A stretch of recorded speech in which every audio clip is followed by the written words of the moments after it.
ये वही लोग हैं जिन्होंने 3 तलाक का भी सपोर्ट किया, जबकि सुप्रीम कोर्ट ने इसको नकार दिया था, जबकि कई मुस्लिम देशों ने इसको नकार दिया था। आपने भी बिल्कुल सही कहा कि कई मुस्लिम देशों में ऐसी प्रैक्टिसेस को अलाउ नहीं किया जाता है, पर अफसोस की बात यह है कि यहाँ पर कुछ लोग केवल और केवल मुस्लिम वोट बैंक। एक मिनट शहजाद, एक मिनट, देखिए रूल्स को एनफोर्स करना सरकार का काम है। सुप्रीम कोर्ट के नॉर्म्स हैं, मैं जानता हूं, मैंने भी पढ़कर आया हूं, सुप्रीम कोर्ट के नॉर्म्स हैं, तमाम राज्यों के हाई कोर्ट्स कह चुके हैं कि ये बंद करिए भाई, ये नहीं होना चाहिए। उन नॉर्म्स को, रूल्स को एनफोर्स कराना तो सरकार का काम है ना। ये सब क्यों चल रहा है अब तक? इन्होंने थोड़ी ना हाथ पकड़ा हुआ सरकार का।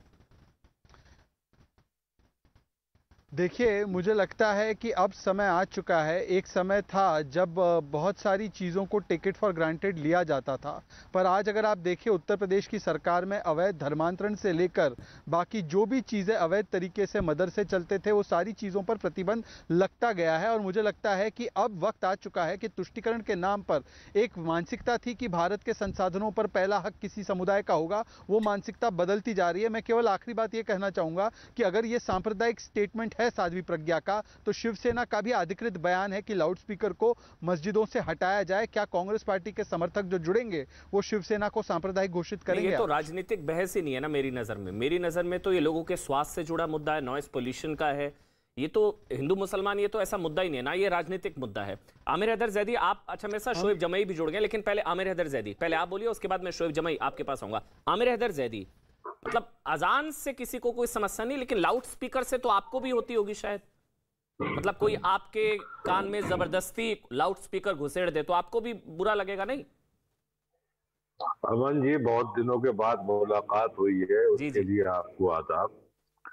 देखिए, सारी नमाजें नियत के साथ ही होती है, बगैर नियत के कोई नमाज नहीं होती है, बगैर नियत के कोई पूजा नहीं होती है, बगैर नियत के कोई इबादत नहीं होती है।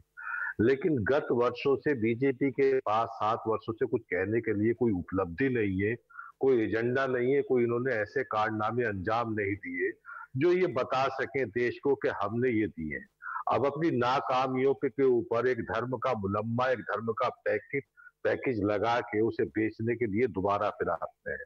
अगर योगी आदित्यनाथ के बयान, इनके सबके बयान इसी तरह के आएंगे कि वो किराना गए थे, किराना के अंदर वो वापसी करा रहे थे जो उन्होंने पलायन किया था कि साहब हमने 300 लोग यहाँ से पलायन कर गए थे, जो हुक्म सिंह ने कहा था आपने सवाल 25 लोगों को वापसी करा पाए, लेकिन वो 25 लोगों इतने समय बाद जुड़े हैं, आदत अभी भी नहीं सुधरी आपकी। आपने सवाल ही नहीं सुना। मैं पूछूंगा कुछ, बोलेंगे कुछ, पॉइंट पर आइए। आप पॉइंट पर रखिए ना जैदी साहब जी, आपका अधिकार है सवाल पूछना। अच्छा, आपका जवाब, आप उसका जवाब देंगे नहीं देंगे?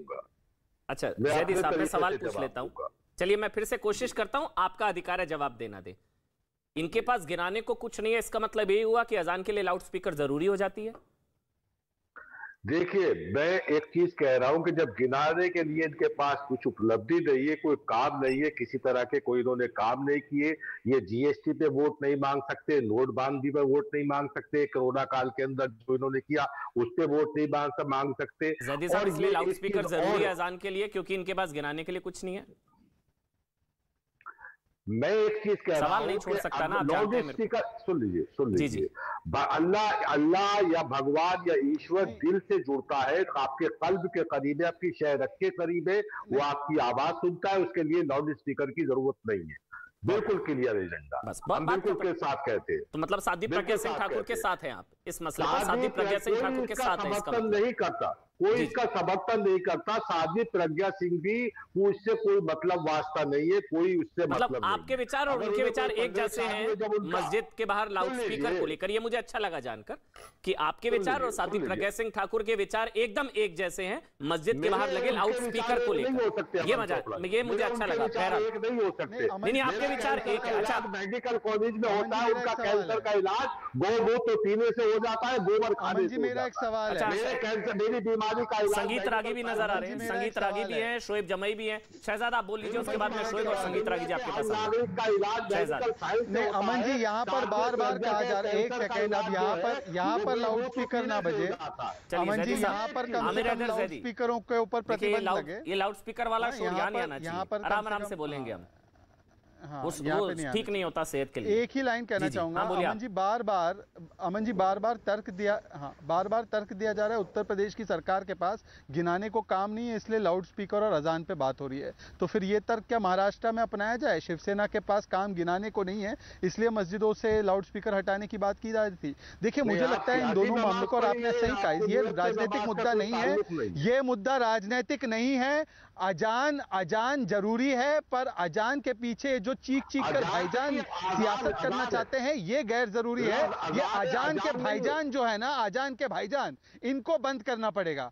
अजान चालू रहे पर अजान के भाईजान बंद हो जाए। आप सियासी नमाज पढ़िए, आप पढ़िए कि नमाज पढ़ता हूँ वास्ते मोदी के 2 रकात नमाज। वैसे तो वाम दल अपने आप को नास्तिक कहती है, वैसे तो वाम दल नास्तिक कहती है अपने आप को, वैसे तो वाम दल नास्तिक कहती है अपने आप को, पर असली रंग इनका जो अंदर का है, विरोध ना नमाज का ना अजान का, विरोध लाउड स्पीकर का है। वैसे तो ये नास्तिक है, पर अंदर का रंग निखर कर आ जाता है।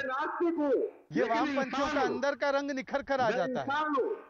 देखिए ना नमाज का विरोध ना अजान का विरोध, विरोध लाउड स्पीकर का है भाई, जिससे आप भी परेशान हैं। आमिर हैदर जैदी भी परेशान है लाउड स्पीकर से, वो उन्होंने भी कहा वो भी विरोध करते हैं मस्जिदों के लाउड स्पीकर से। आमिर हैदर जैदी भी परेशान है, शहजाद पूनावाला भी परेशान है। तो आप दोनों तो एक साथ हैं भाई, आज क्या लड़ाई का मुद्दा ही नहीं है भाई। आज तो भाई आज तो कोई ऑपोजिशन या आप कोई पक्ष विपक्ष ही नहीं है। आज वो भी परेशान है मस्जिदों के लाउड स्पीकर से, आप भी परेशान है, तो आज तो कोई पक्ष विपक्ष नहीं है। और उतने ही परेशान शायद शोएब जमई भी होंगे।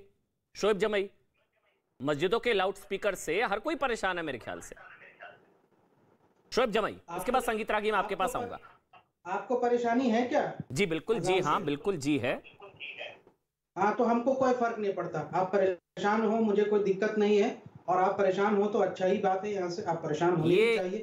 बजरंग दल ये जाके ना सऊदी अरब या कई मुस्लिम मुल्क में एक बार कह के देखिए आप। चाहिए। और ऐसे पत्रकार जो कोड़े पड़ते हैं, कोड़े कि यहाँ से हिंदू बन के आते हैं, उनको परेशान होना चाहिए। और मैं चाहता हूँ कि ये परेशानी बनी रहे, मुझे कोई फर्क नहीं पड़ता, आपको जो करना है कर लो, अजान बंद नहीं होगा, बात खत्म। ठीक है, मतलब ये ठीक है, अच्छी बात है ये, बहुत मुझे बहुत अच्छे लगे आज शोएब जमई। देखिए एक में शहजाद, बहुत अच्छी बात है ये। वो अगर कट्टर हैं तो वो कहने कि हाँ मैं कट्टर हूं, वो एक्सेप्ट कर रहे हैं कि हाँ मैं कट्टर हूं। वो जबरन धार्मिकता थोपते हैं। मुझे ऐसी बातें सुनकर ना चंदन याद आता है। चंदन गुप्ता मुस्लिम इलाके में जब गया था तिरंगा यात्रा लेकर, जबरन धार्मिकता थोपना तो छोड़िए, धर्म राष्ट्रवाद जबरन थोपा गया था, उसको मार दिया गया था। जय श्री राम, मुझे याद है रिंकू की हत्या कर दी गई थी जबरन धार्मिकता थोपने पर। ये जबरन धार्मिकता थोपे तो हमें बर्दाश्त करना पड़ेगा। वहां से कोई जबरन धार्मिकता थोपे, जय श्री राम बोले तो उसका कत्ल हो जाता है। मुझे बहुत अच्छा लगा आज शोएब जमई, आप कट्टर हैं तो आप मान रहे हैं मैं कट्टर हूं, और गंगा जमनी तहजीब और ये सारी चीजों को आज आप तिलांजलि दे रहे हैं, मुझे बहुत अच्छा लगा। वैसे ठीक है, मैं संगीत रागी के पास चला जाऊं। शोएब भाई आपको कुछ कहना है कुछ तो? हाँ नहीं, मैं सिर्फ इतना कहना चाह रहा हूँ कि सबसे बड़ी विडंबना तो ये है, और बड़े अफसोस की बात है सारे पैनलिस्टों के लिए, कि आज हम उस व्यक्ति की प्रतिक्रिया पर चर्चा कर रहे हैं जिसको मालेगांव बम ब्लास्ट का मुख्य आरोपी है, और जिसने आतंकवाद फैलाया इस देश में, और वो गांधी को जो है अपना जो है वो दुश्मन मानती है और गोडसे को अपना हीरो मानती है।